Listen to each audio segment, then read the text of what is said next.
Bonjour à tous, c'est Damien Bouquet et je réalise aujourd'hui mon portrait. Je suis né à Beaune, c'est une ville en Côte d'Or, mais j'ai toujours vécu à Nuits-Saint-Georges.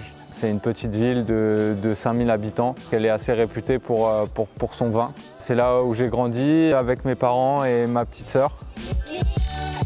C'est là où j'ai commencé le basket aussi, dans un club qui s'appelle l'ALN Basket. Mes parents sont très impliqués dans le club de basket. Mon papa était vice-président. Maintenant, c'est ma maman qui est vice-présidente. Ma tante y est aussi. Ils font des tables de marque, ils arbitrent, ils ont des équipes. L'un de mes meilleurs amis, Benoît, a commencé là aussi. Il y est revenu. Moi-même, j'y suis impliqué puisque je suis le parrain du club et j'en suis très content. J'ai directement commencé à jouer au basket parce que ma maman jouait au basket. Et puis j'étais fan de Monsieur Kobe Bryant. J'étais dans mon club de l'Island Basket où je suis resté jusqu'à Benjamin deuxième année ou première année, il me semble. Il y avait une grosse rivalité avec le DAD 21 et en fait j'ai noué des liens avec des gars de ce club, les couillons comme on s'appelle. J'ai eu envie de partir et de les rejoindre pour jouer à un meilleur niveau dans un club plus grand. Et donc je suis parti en Benjamin deuxième année et j'y suis resté jusqu'à cadet deuxième année. Entre-temps, j'ai fait le pôle espoir à Dijon. Moi, mon rêve, ça a toujours été de jouer au basket, d'être professionnel. Mais j'étais, on va dire, en cadet de France, mais deuxième niveau. Arrivé en cadet deuxième année, j'ai eu la chance, il me semble, en Coupe de France, de jouer contre la SIG Strasbourg. Et je trouvais ça incroyable. Pour moi, c'était d'un professionnalisme incroyable alors qu'on n'était que cadet.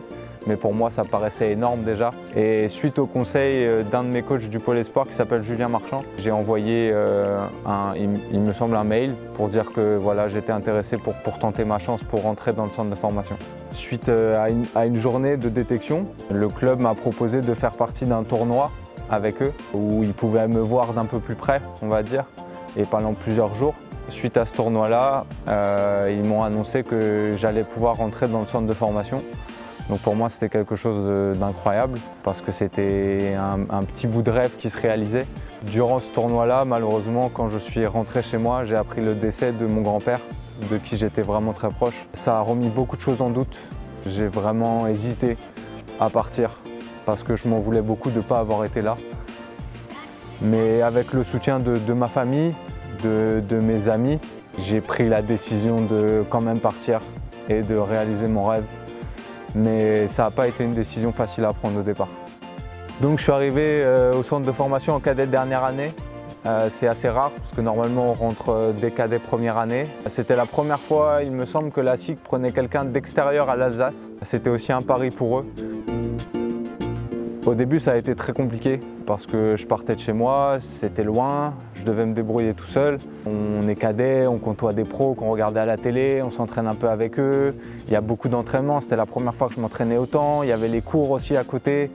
Et puis le fait que le week-end, je me retrouve tout seul, sans la famille, sans les amis. Ça a été très compliqué à gérer. J'ai rencontré quelqu'un qui s'appelle Anthony Labanca, qui joue en Pro B à Souffle. Et on s'est tout de suite très vite entendu. Sa famille ont été vraiment adorables et dès le début ont vu que ça allait être un peu compliqué pour moi et ils m'ont tout de suite proposé de venir chez eux le week-end, de venir manger, etc. Ça a été vraiment des gens très importants pour moi et qui m'ont beaucoup aidé à cette période. J'y suis resté 4 ans jusqu'à Espoir dernière année et chaque année ils ont hésité à me garder, à savoir si j'allais avoir le niveau pour passer de cadet à Espoir. Après, ils m'ont fait changer de poste de jeu, il fallait savoir si j'allais réussir à m'adapter. Entre mes 2 dernières années, ils se sont demandé si j'allais avoir le niveau pour être un des leaders de l'équipe. Donc ça a toujours été très compliqué. Mais durant cette période, j'ai rencontré quelqu'un qui a été très important pour moi, qui s'appelle Lauriane Dolt. C'était l'entraîneur des cadets et ensuite elle est devenue entraîneur des espoirs. C'est quelqu'un qui a été dur avec moi.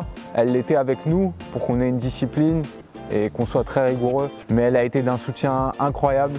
Je pense que c'est en grande partie grâce à elle que j'en suis là aujourd'hui.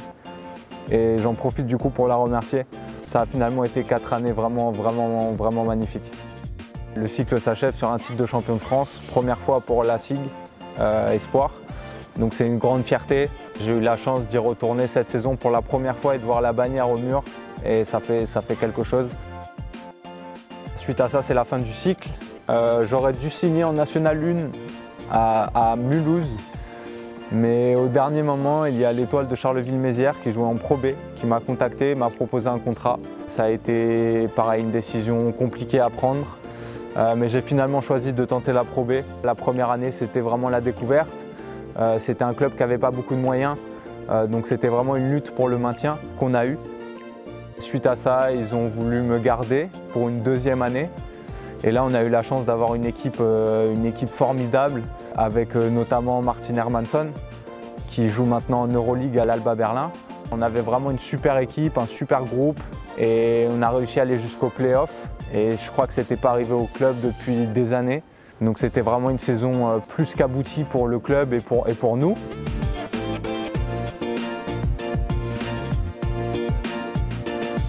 Ça m'a permis de rejoindre un autre club de Pro B, l'ALM Évreux, qui était un club, on va dire, plus installé dans la Pro B et qui avait des objectifs un peu plus élevés. Pareil, nouveau déménagement, nouvelle acclimatation, nouveau club, nouveau coéquipier. Je suis tombé sur un coach, Fabrice Lefrançois, qui m'a fait confiance. Au début, ça a été un petit peu compliqué. Du coup, je savais que j'avais un travail à faire sur moi-même. J'ai toujours été quelqu'un qui travaillait beaucoup, mais là, il fallait que je passe un cap dans ma tête.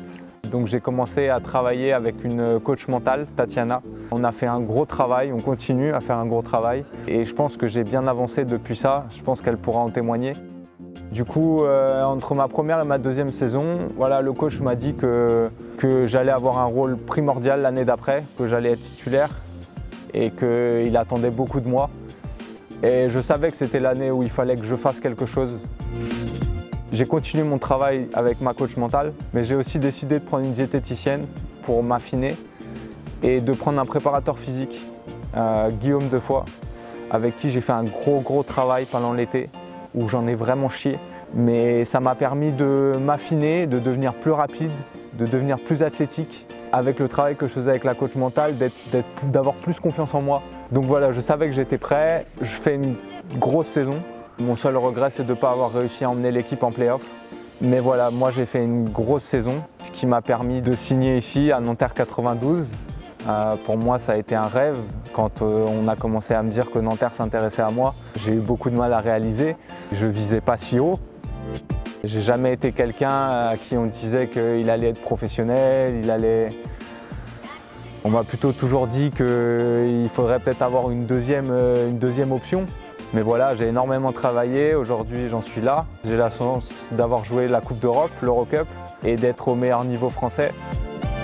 C'est vraiment une fierté pour moi et je suis vraiment heureux d'en être là aujourd'hui. L'adaptation ici, c'est, on va dire, il y a eu des hauts et des bas. Il y a eu des hauts parce qu'avec les gars on s'entend bien, parce que tout le monde se tire vers le haut. Donc ça a vraiment été positif. Après, voilà, au début j'ai eu un petit peu de mal à trouver ma place parce que voilà, je viens de Pro B, c'est la Jeep Elite, c'est l'Eurocup. J'ai aussi mis du temps à réaliser que j'étais là, je faisais partie de l'équipe. Mais voilà, ça va de mieux en mieux et je me sens vraiment bien ici. Le fait d'avoir toujours été un petit peu dans la difficulté, depuis le pôle espoir, donc on a 13 ans, j'étais pas un des joueurs majeurs. Au centre de formation, chaque année, on se demande si on va continuer, si on va pas continuer. Souvent, des gens qui disent qu'on va pas y arriver, que c'est trop dur, qu'on doute de toi.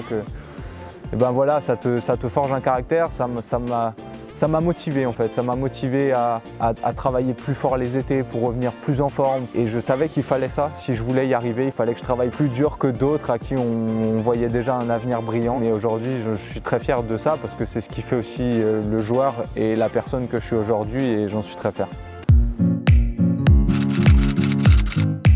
Alors en général, quand j'ai une journée off, j'aime bien rester à rien faire. C'est-à-dire poser sur le canapé, j'aime bien jouer aux jeux vidéo. J'essaye de lire plus. Après, quand on a un week-end off, j'en profite aussi pour visiter Paris avec ma copine. J'aime bien les restaurants, j'aime bien le vin. Donc voilà, j'essaye aussi de découvrir des endroits où on peut bien manger. Dès que j'ai un break un peu plus long, j'essaye de rentrer directement pour voir ma famille et mes amis. C'est quelque chose de très important pour moi. Je suis quelqu'un qui pense beaucoup, qui réfléchit beaucoup. Des fois, ça m'empêche de dormir ou ça me fait mal dormir. Et j'ai trouvé un moyen, avec ma coach mentale, de penser à autre chose. Et voilà, vous allez peut-être vous moquer, mais c'est le coloriage. J'achète souvent des dessins anti-stress. C'est très minutieux et du coup, ça m'oblige à vraiment me concentrer sur ce que je fais. Et du coup, ça me fait du bien. Et voilà, j'espère que ce portrait vous a plu et que vous avez pu en découvrir un peu plus sur moi parce que je sais que je suis quelqu'un d'assez timide et de réservé et que je ne parle pas souvent de moi.